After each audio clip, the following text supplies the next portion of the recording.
बिस्मिल्लाहिर्रहमानिर्रहीम। अस्सलाम वालेकुम फ्रेंड्स, कैसे हैं आप सब लोग। उम्मीद है आप सब ठीक होंगे, खुश होंगे और मज़े में होंगे। हम भी अल्हम्दुलिल्लाह बिल्कुल ठीक ठाक, और मेरी दुआ है कि अल्लाह ताला हम सब को अपने घरों में ठीक ठाक और खुशहाल रखे। तो फ्रेंड्स, यहाँ देखें आप मौसम कैसा हो रहा है। मैं सुबह उठी और मैंने देखा मौसम इतना अच्छा हो रहा है, बहुत अच्छा वेदर है। क्योंकि गर्मी इतनी ज़्यादा हो गई है, धूप होती है तो और गर्मी उसकी वजह से और ज़्यादा हो जाती है धूप की वजह से। लेकिन मौसम बहुत अच्छा हो रहा है। लेकिन मैंने आज धुलवाने हैं कपड़े, तो मुझे ज़रा थोड़ी टेंशन हो गई कि मैं वैसे मौसम में कपड़े कैसे धुलवाऊँगी। तो लेकिन वापस मैंने यही सोचा कि बादल तो रोज़ ही आ रहे हैं और बारिश नहीं हो रही तो चले मैं कपड़े धुलवा ही लेती हूँ, बारिश हो या ना हो देखते हैं। तो यहाँ मैंने कपड़े धुलवा लिए और बारिश नहीं हुई और हमेशा की तरह रोज़ की तरह धूप निकल आई वापस से। तो बस कपड़े भी सूख गए और मैं यहाँ पे आयरन करने लग गई कपड़े, क्योंकि जिस दिन धुलते हैं बस मेरी कोशिश होती है कि मैं उसी दिन आयरन कर लूँ।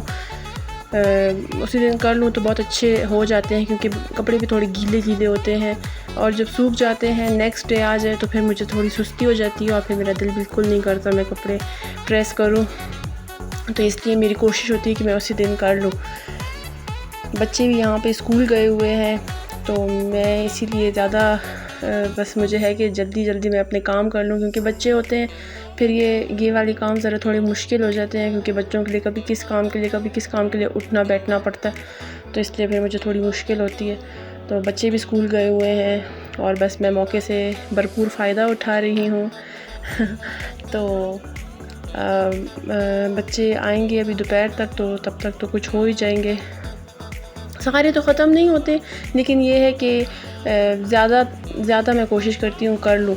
और क्योंकि लाइट ने भी इतना तंग किया हुआ है, लाइट का भी कोई एक टाइम नहीं, लोड शेडिंग तो होती ही होती है, उसके अलावा भी लाइट आती जाती रहती है। तो बस मुझे यही था कि मैं पहले जो मेरे बाकी सारे काम हैं वो बिल्कुल सारे काम पड़े हुए हैं, और बस मुझे यही है कि मैं पहले अपना यही काम कर लूँ जो बिजली से होता है, जो बिजली के बगैर नहीं हो सकता। तो मैं पहले वो वाला काम अपना कर लूँ।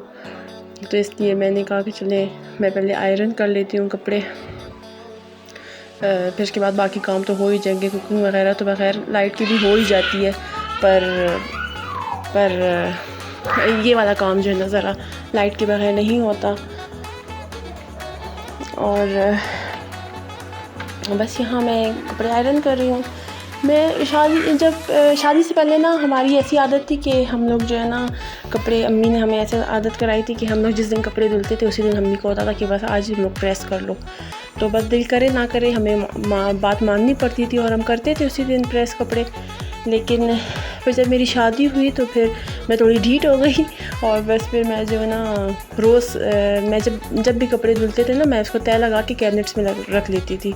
और फिर जब मुझे सुबह चाहिए होते थे मैं सुबह निकालती थी और मैं प्रेस करती थी। तो उससे मुझे बहुत मसला होता था, क्योंकि सुबह कभी लाइट होती थी, कभी नहीं होती थी, और कभी जल्दी होती थी, कभी किसी काम की, कभी किस काम की। तो इबादत की इतनी शर्ट्स ऐसी थी जो टाइम में प्रेस होती थी, तो वो जो है ना मैं उससे बेचारे को पहनाई नहीं और वो छोटी हो गई। तो बस जब फिर मैंने देखा कि ये आदत जो है ना मेरी सही नहीं है तो फिर मैंने वापस से उसी दिन पे कपड़े आयरन करने शुरू किए सारे, चाहे बच्चों के, चाहे मेरे, चाहे साथ के हों। मैं हैंग करके कैबिनेट्स में लगा लेती हूँ, और बस जब ज़रूरत हो, जब चाहिए हो तो वो बस प्रेस हुए होते हैं, तो कोई मुझे मसला नहीं होता। क्योंकि यहाँ पे तो लाइट का इतना इशू है तो हमें इस चीज़ का भी ख्याल रखना पड़ता है।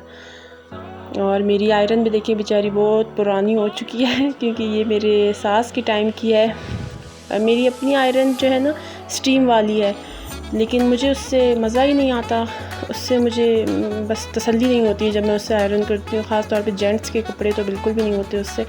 तो बस मैं जो ना ये भारी वाली जो होती है आयरन, बस मुझे होता है कि मैं इससे प्रेस करूँ तो ज़्यादा अच्छी आयरन होंगे कपड़े।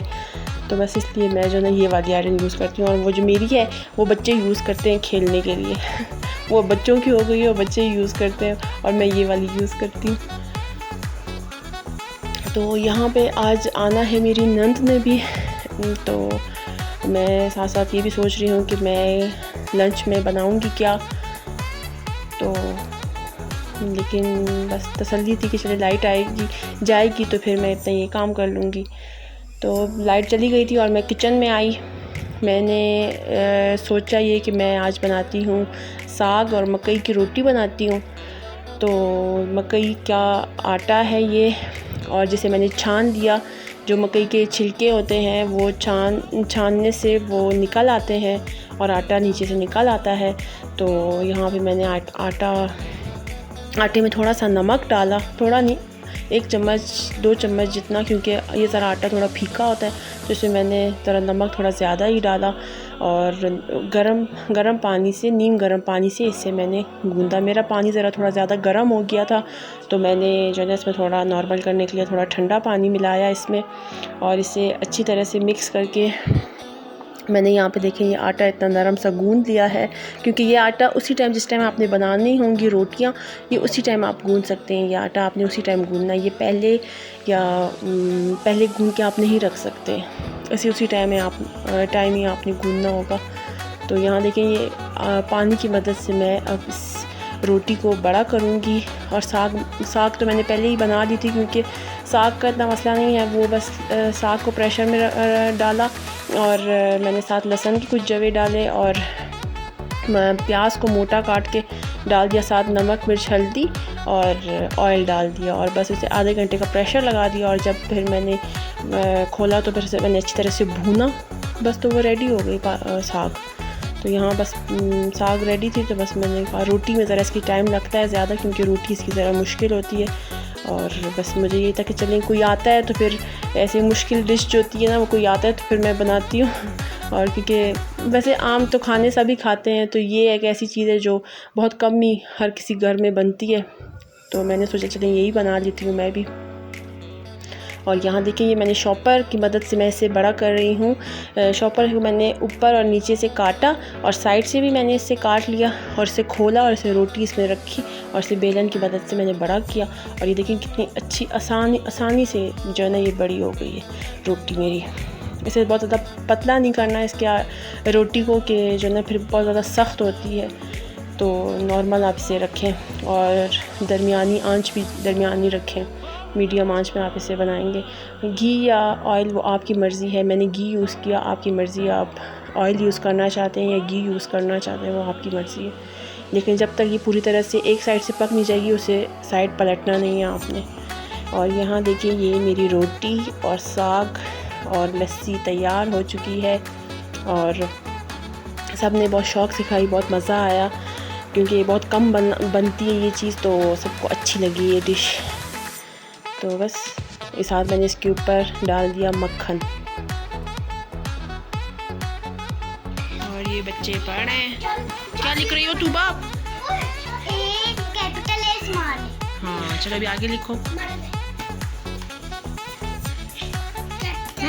ये तो आप 3 लाइन्स में लिखना है। चलो फरमान आप लिखो। हाँ लिख के दिखाओ मुझे। 2 fingers gap।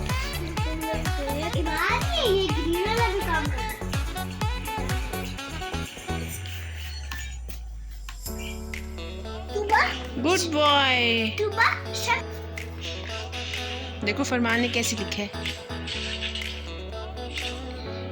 Good boy. क्या लिख रहे हो फरमान आप? Yes good. ई तो आप क्या लिख रही हो? सी।